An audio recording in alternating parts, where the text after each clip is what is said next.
तो अगर आप ये वीडियो देख रहे हो तो मैं मान के चल रहा हूँ कि आपने ये फिल्म देख ली है, क्योंकि इस वीडियो में भयंकर से भयंकर स्पॉयलर्स डिस्कस होने वाले हैं, तो सावधान रहना। और मैं कोशिश करूंगा कि इस वीडियो में मैं क्रोनोलॉजिकली इवेंट्स को डिस्कस करूं, यानी कि फिल्म में जैसे जैसे इवेंट हुए थे वैसे वैसे मैं यहाँ पर उनकी बात करूं। तो फिल्म की स्टार्टिंग होती है सुपरमैन की हार से, और स्क्रीन पर काफी कुछ लिखा भी आ रहा होता है कि 3 डेकेड्स पहले क्या हुआ था, 3 साल पहले क्या हुआ था, 3 महीने पहले क्या हुआ था। तो मुझे ये चीज अच्छी लगी कि उन्होंने इस फिल्म में वापस से वही ओरिजिन नहीं दिखाई जो हम ऑलरेडी पता नहीं कितनी बार देख चुके हैं। उन्होंने मात्र 1 मिनट में बता दिया कि ओके, मेटा ह्यूमंस एग्जिस्ट करते हैं और सबसे पावरफुल मेटा ह्यूमन सुपरमैन है, जिसने 3 साल पहले दुनिया को बताया कि वो सुपरमैन है, और जस्ट 3 मिनट पहले ही वो हैमर ऑफ बोरेविया से हार के आया है। लानत है। तो मूवी की शुरुआत में ही सुपरमैन को हारते हुए दिखाने का यही मतलब था कि जेम्स गन बताना चाह रहे हैं कि सुपरमैन वल्नरेबल है। वो गॉड लाइक बीइंग जरूर होगा, ह्यूमंस के लिए वो एलियन जरूर है, लेकिन वो उतना ही ह्यूमन है जितने की बाकी सब लोग हैं। वो गलतियां करता है और वो चीजें सीख रहा है। और देखा जाए तो ये जो फिल्म की शुरुआत है ना, कि क्रिप्टो मदद करता है सुपरमैन की उसको फोर्ट्रेस तक ले जाने में, फिर वहां पर उसको रोबोट जो है हील करते हैं, फिर सुपरमैन वहां से वापस निकलता है ताकि वो हैमर ऑफ बोरेविया से फिर से लड़ सके और फिर से हार सके। ये सब कुछ ना इतना ज्यादा फास्ट पेस्ड है, ऐसा लगता है कि फिल्म मिडल से स्टार्ट हो गई है कहीं से। अब आप इस चीज को नेगेटिवली भी ले सकते हो, पॉजिटिवली भी ले सकते हो, डिपेंड करता है कि जेम्स गन के लिए आपके मन में कितनी हेट है। तो यहाँ पर लेक्स लूथर को भी दिखाया जाता है जो कि सुपरमैन के मूव्स को लर्न कर चुका है, वो सीख चुका है सुपरमैन के क्या क्या मूव्स है, और वो ऑलरेडी फाइटिंग स्ट्रेटेजी भी बना चुका है। यानी कि हैमर ऑफ बोरेविया को वही कमांड दे रहा था कि कब कौन सा फाइटिंग मूव यूज करना है। एक्चुअली मैं वो बस बोल रहा था, कमांड उसके एम्प्लॉयज दे रहे थे, और वो जो चिल्ला चिल्ला के कमांड दे रहा था ना भाई, मुझे वो क्रिंज लग रहा था। मैं ऑलरेडी बता चुका हूँ, मुझे वो अच्छा नहीं लगा था। तो एनीवे सुपरमैन यहाँ पर हार जाता है, उसको वहां से जाना पड़ता है, और सुपरमैन की असली पर्सनैलिटी नहीं, दूसरी पर्सनैलिटी क्लार्क कैंट वाली पर्सनैलिटी दिखाई जाती है।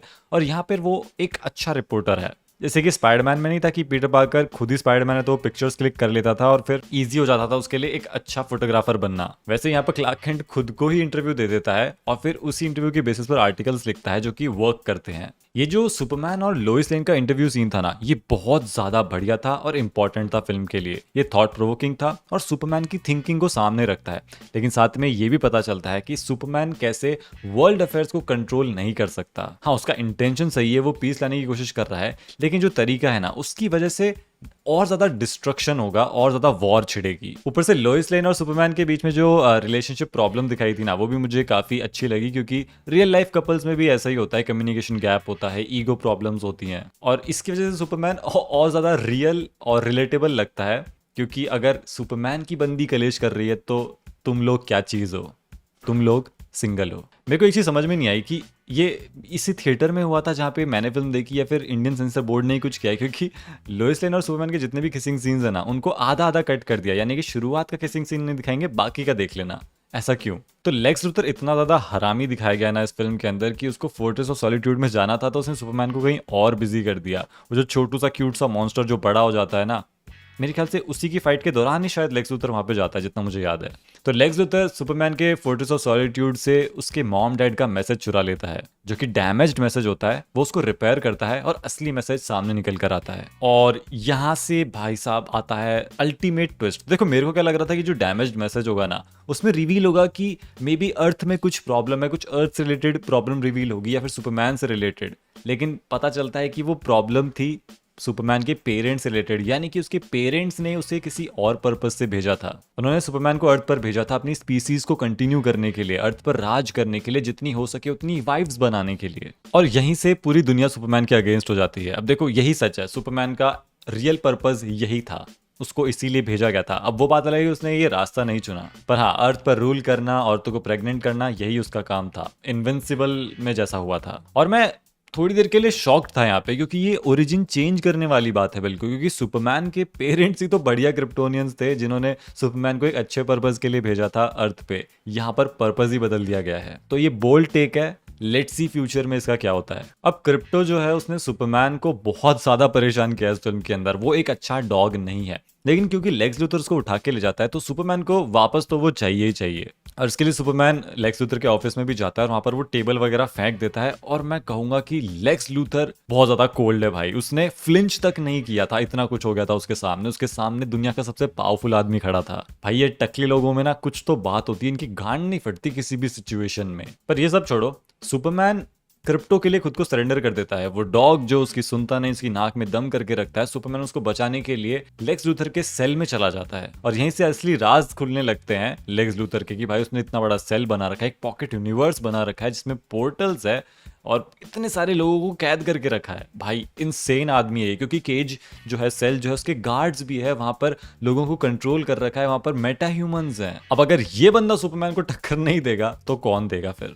तो इस पूरी फिल्म में जो सुपरमैन का वीकेस्ट पॉइंट था कि वो किस पॉइंट पर सबसे ज्यादा वीक था, तो वो इस पर्टिकुलर सेल में था, क्योंकि यहाँ पर मेटामॉर्फो था जो कि क्रिप्टोनाइट को फॉर्म कर सकता है और उसी ने सुपरमैन को वीक करके रखा था। और जो वीक होने के बाद में जो उसकी हालत थी ना भाई, वो देखी नहीं जा रही थी मुझसे। और मुझे एक मोमेंट पर लगा कि शायद से ये कहानी उस डायरेक्शन में जा रही है जैसा कॉमिक्स में हुआ था कि सुपरमैन एक्सेसिव रेडिएशन की वजह से बीमार पड़ जाता है और कुछ समय में उसकी मौत होने वाली होती है। मुझे लगा कि मे बी ये वाला सुपरमैन भी उसी डायरेक्शन में जा रहा है, लेकिन ऐसा नहीं हुआ यहाँ पे। तो आगे बढ़े तो मूवी का सबसे बोल्ड और मेरा सबसे फेवरेट मोमेंट वो था जब लेक्स लूथर माली नाम के कैरेक्टर को मार देता है सुपरमैन से सच निकलवाने के लिए। अगर आप माली की डेथ के बारे में सोचो ना, तो ऐसा लगता है कि सुपरमैन फेल हो गया। वो बहुत ही सैड डेथ थी, बहुत ही शॉकिंग थी और एक इनोसेंट लाइफ चली गई। But on the brighter side, उसकी डेथ की वजह से ही मेटामॉर्फो का इंटेंशन चेंज होता है, वो सुपरमैन की हेल्प करता है। ये डेथ बहुत ज्यादा इंपॉर्टेंट थी। माली was a super hero dude. अगर माली मूवी की शुरुआत में सुपरमैन को नहीं हेल्प करता तो लेक्स लूथर उसको यहाँ पर नहीं लेकर आता, यहाँ नहीं लेकर आता तो मेटामॉर्फो का इंटेंशन चेंज नहीं होता और सुपरमैन की कोई हेल्प नहीं करता। It's all connected. अच्छा, इसी बीच ना लोइस लेन कोशिश करती है कि वो जस्टिस गैंग को इकट्ठा करे सुपरमैन की मदद करने के लिए, लेकिन वो लोग सुपरमैन में बिलीव नहीं करते हैं जब से वो मैसेज रिवील होता है पूरी दुनिया के सामने। पर एटलीस्ट मिस्टर टेरिफिक तो उसके साथ में आ ही जाता है। और भाई साहब, उसने लेक्स कॉर्प के गार्ड्स के साथ जो एक्शन किया है ना, वो बहुत गजब था। वो एक्शन सीक्वेंस माइंड ब्लोइंग था, वो स्टाइलिश था और जब वो खत्म हुआ था ना, तो मैं अमन भाई की तरफ देख के बोल रहा था कि ये कुछ था ना। अब दिक्कत ये कि ऐसे जॉ ड्रॉपिंग मोमेंट्स बस एक दो ही है फिल्म के अंदर, इसके अलावा एक और होगा और नहीं है, जबकि ये और हो सकते थे क्योंकि हमारे पास में कूल कैरेक्टर्स थे और जेम्स गन जाने जाते हैं ऐसे एपिक मोमेंट्स बनाने के लिए, तो यहाँ पर उन्होंने बैक ऑफ क्यों किया? आगे बढ़े तो सुपरमैन उस सेल से निकल जाता है मेटामॉर्फो, क्रिप्टो और मेटामॉर्फो के बेबी को लेकर, लेकिन वो प्रॉब्लम में फंस जाते हैं क्योंकि क्रिप्टो सही टाइम पर मदद नहीं करता। एनीवे, यहाँ पर ना पॉकेट यूनिवर्स में जो ब्लैक होल होता है भाई, वो डेंजरस लग रहा था वहां पे और सुपरमैन ऑलमोस्ट उसके पास पहुंच गया था, सब लोग ही उसके पास पहुंच गए थे, लेकिन फिर मेटामॉर्फो उसकी मदद करता है, क्रिप्टो मदद करता है और सुपरमैन अपनी ब्रेथ का यूज करके उससे दूर जाता है ब्लैक होल से। और वो मोमेंट एब्सोल्यूट सिनेमा था, वो स्लो मोशन था, वो कलरफुल लग रहा था और वो एक प्रॉपर सिग्नेचर फ्रेम लग रहा था जैक स्नाइडर, जेम्स गन का। मैं उम्मीद करता हूँ कि जितना ये सीन मुझे अच्छा लगा उतना ही आप लोगों को भी अच्छा लगा हो। लेकिन इसके बाद में जो क्लार्क केंट और उसके पिता, जो अर्थ वाले पिता है, उनके बीच की जो कॉन्वर्जेशन होती है वो कितनी ज्यादा स्पेशल है यार, क्योंकि अब पूरी दुनिया को पता चल चुका है कि सुपरमैन का असली पर्पस कुछ और था, उसके अर्थ वाले पेरेंट्स को भी पता है और सुपरमैन इस बात से बहुत ही दुखी होता है कि उसको इस काम के लिए भेजा गया था। और फिर उसके डैड उसको समझाते हैं कि देखो, पेरेंट्स का काम होता है टूल्स प्रोवाइड करना, उसके बाद में बच्चा डिसाइड करता है कि उसको किस रास्ते पर जाना है, किस इंटेंशन से काम करना है। तो सुपरमैन को उसके बायोलॉजिकल पेरेंट्स ने किसी भी पर्पस से भेजा हो, उसने अपना अलग पर्पस चूज किया था, उसने अपने गुड इंटेंशन से एक अलग रास्ते को चुना और बस यही चीज मैटर करती है, बाकी कुछ भी मैटर नहीं करता कि वो क्यों आया था, उसको क्यों भेजा गया था, उसने आकर क्या किया, कितना अच्छा काम किया, वो मैटर करता है। खैर, लेक्स लूथर का तो दिमाग खराब हो जाता है जब उसको पता चलता है कि सुपरमैन वहां से भाग चुका है।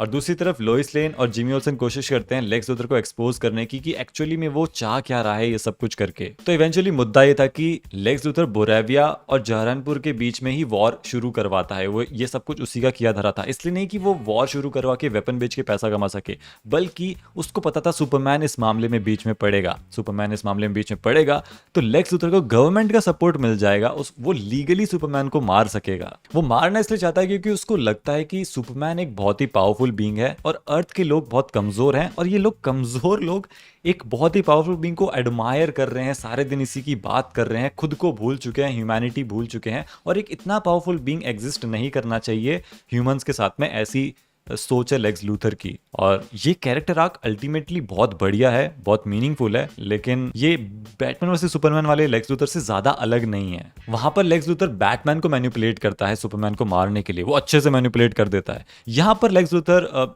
पब्लिक को और गवर्नमेंट को मैनिपुलेट कर रहा है, मार वो खुद रहा है। मैं सच बताऊं तो मुझे जिमी ओल्सन वाला जो आर्क था ना, वो बिल्कुल भी बढ़िया नहीं लगा।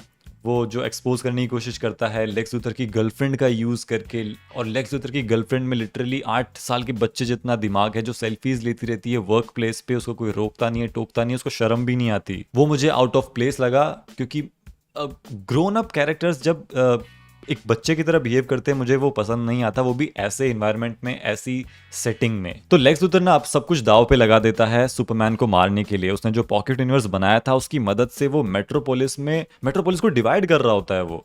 और उसी समय पे शायद बोराविया जहरनपुर पे अटैक कर रहे होते हैं। हाँ, तो सुपरमैन वहां नहीं जा सकता, उसको मेट्रोपोलिस को बचाना होगा, क्योंकि अगर नहीं बचाएगा तो अर्थ ही नहीं बचेगा। तो सुपरमैन को वहीं रुकना होता है, और साथ ही में उधर वॉर शुरू हो जाती है। तो भाई साहब देखा जाए तो इन्फॉर्मेशन ना फेंकी गई थी ऑडियंस के ऊपर। अब जो कैजुअल व्यूअर्स होंगे ना, मेरे ख्याल से उनको दिक्कत तो आई होगी फिल्म को समझने में, चीज़ों को प्रोसेस करने में। एनीवे सुपरमैन की यहाँ पर जो फाइट होती है ना इंजीनियर से, अल्ट्रामैन से, वो बहुत बढ़िया थी। वहाँ पर एक्शन सिनेमेटोग्राफी बढ़िया थी, कुछ कुछ वैसी थी जैसी कि सुपरमैन की हो सकती है, हमने मैन ऑफ स्टील में जैसी देखी थी। इसके अलावा ज्यादा कुछ मेरे ख्याल से कर नहीं सकते, लेकिन जो भी था कूल था। पर भाई मिस्टर टेरिफिक तो 1 सेकंड में लेट गए। वो तो मतलब उनका तो कोई योगदान ही नहीं था फाइट में। इंजीनियर आई, मुक्का पड़ा, भाई साहब तो पसर गए। और ना ही बाकी की जस्टिस गैंग का यहाँ पर कोई रोल था। उन्होंने भले ही वो वॉर रुकवा दी हो, उसमें भी कुछ बहुत कूल नहीं किया था उन्होंने।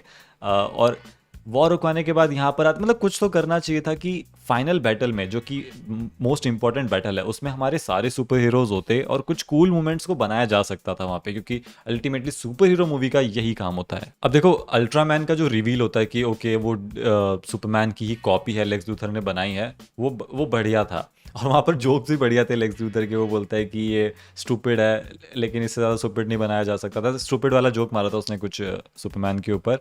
लेकिन वो फाइट बड़ी फीकी लगी मुझे। मतलब वो एपिक शोडाउन हो सकता था, बहुत ज़्यादा एपिक उसको दिखा सकते थे ग्रैंड स्केल पे, पर उन्होंने एपिक नहीं दिखाया। तो इस वजह से क्लाइमैक्स थोड़ा सा डल लगता है। और उसके बाद में जो लेक्स लूथर के पास जाते हैं तो क्रिप्टो लेक्स लूथर को पेल देता है, और फिर सुपरमैन थोड़ा सा लेक्चर देता है कि हाँ वो भी ह्यूमन है, वो भी गलतियाँ करता है, वो गलत चॉइसेस लेता है, लेकिन वो सीखने की कोशिश कर रहा है, वो सबकी मदद भी करता है। तो अल्टीमेटली उनमें और अल्टीमेटली सुपरमैन में और उसमें ज़्यादा कोई फर्क नहीं है ह्यूमंस में। और यही तो इस पूरी फिल्म का मेन मुद्दा था, जो लेक्स लूथर नहीं समझ पा रहा था। आई होप कि वो इस क्लाइमैक्स के बाद में समझ गया हो। फिल्म यहाँ पर खत्म हो जाती है। इसके बाद में हमें सुपर गर्ल दिखाई जाती है, जो कि अलग से सीन शूट किया हुआ था। ये सुपर गर्ल और सुपरमैन एक टाइम पर सेट पर नहीं थे मेरे ख्याल से, क्योंकि सीन साथ में है ही नहीं। और हर बार की तरह डीसी ने इस बार भी मिड क्रेडिट और पोस्ट क्रेडिट में बेवकूफ बना दिया। लिटरली कुछ भी नहीं हुआ, मतलब कुछ भी नहीं हुआ दोनों ही सीन्स में। हाँ, ये बात अच्छी थी कि पोस्ट क्रेडिट सीन में एटलीस्ट मिस्टर टेरिफिक का सीन था, जो कि हमें कैरेक्टर पसंद आ रहा था, तो ओके उसके और सुपरमैन के बीच का एक थोड़ा कॉमेडी वाला सीन था, चलता है, लेकिन सिग्निफिकेंस उतना नहीं था। हाँ, पर मुझे लगता है कि नियर फ्यूचर में मिस्टर टेरिफिक बहुत ज़्यादा पॉपुलर हो सकता है। अगर ऐसी ही राइटिंग रही तो वो बहुत पॉपुलर और सबका फेवरेट बन जाएगा। तो यार यही था मेरा स्पॉइलर फ्री डिस्कशन, और वीडियो अच्छी लगी तो लाइक और शेयर कर देना, और मैं आपको मिलूंगा अब अगली वीडियो में।